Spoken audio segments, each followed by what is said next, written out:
एक छोटे से गांव में हरे भरे खेतों और शांत झील के किनारे एक लड़का रहता था। उसका नाम रघु था।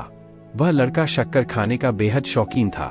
शक्कर उसके जीवन का अहम हिस्सा बन चुकी थी, इतनी कि वह दिन में कई बार शक्कर के लिए तरसता।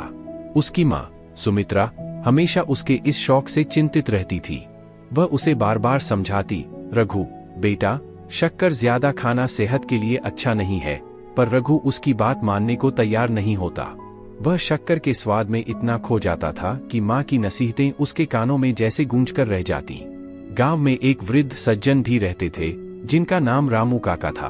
वे हमेशा गांव के बरगद के पेड़ के नीचे बैठे रहते थे, जहां गांव के लोग अक्सर उनकी बातों का आनंद लेते थे। रघु भी रामू काका की बहुत इज्जत करता था और उनकी बातें ध्यान से सुनता था। एक दिन सुमित्रा ने सोचा, क्यों न रामू काका से ही मदद ली जाए। वह रघु को लेकर रामू काका के पास गई। सुमित्रा ने काका के सामने अपनी चिंता प्रकट करते हुए कहा, रामू काका, रघु शक्कर खाना नहीं छोड़ता। मैंने उसे कई बार समझाया पर वो सुनता ही नहीं। आप ही इसे कुछ कहिए, शायद आपकी बात मान ले। रामू काका ने कुछ देर सोचा, फिर बोले, सुमित्रा, तुम एक हफ्ते बाद आना, तब मैं उससे बात करूंगा। सुमित्रा को रामू काका का यह जवाब थोड़ा अजीब लगा, लेकिन उनके सम्मान के कारण वह कुछ नहीं बोली। वह चुपचाप लौट गई, लेकिन एक अजीब सी बेचैनी उसके मन में घर कर गई थी। आखिर रामू काका ने उस वक्त रघु को समझाने से क्यों रोका? एक हफ्ते बाद सुमित्रा रघु को फिर से लेकर रामू काका के पास गई। इस बार काका ने रघु को प्यार से अपने पास बुलाया और बस एक ही बात कही, बेटा, अब से शक्कर खाना छोड़ दो। रघु, जिसने रामू काका की हर बात को ईश्वर की तरह माना था, बिना कुछ कहे मान गया। सुमित्रा हैरान रह गई। उसने रामू काका से पूछा, काका, आपने यह बात पहले ही क्यों नहीं कही? आपको एक हफ्ते का समय क्यों चाहिए था? रामू काका मुस्कुराए।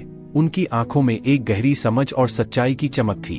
उन्होंने सुमित्रा से कहा, बेटी, उस दिन जब तुम मेरे पास आई थी, मैं खुद शक्कर खाता था।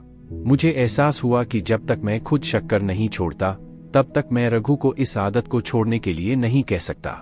इसलिए मैंने एक हफ्ते का समय लिया और इस बीच खुद शक्कर छोड़ दी। अब मैं उसे भी यह सलाह दे सकता हूँ।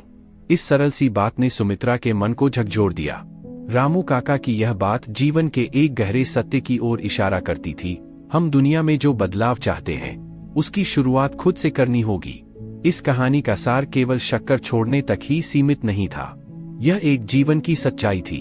हम अक्सर दूसरों को उपदेश देते हैं, लेकिन खुद उन पर अमल नहीं करते। अगर हम सच में किसी को कुछ सिखाना चाहते हैं, तो पहले खुद वैसा बनना होगा। इसलिए दोस्तों, जब भी हम किसी को कोई सलाह दें, यह याद रखें कि खुद को भी उस पर अमल करना होगा। बदलाव की शुरुआत अपने भीतर से करनी होगी, तभी हम दुनिया को बदलने का दम भर सकते हैं।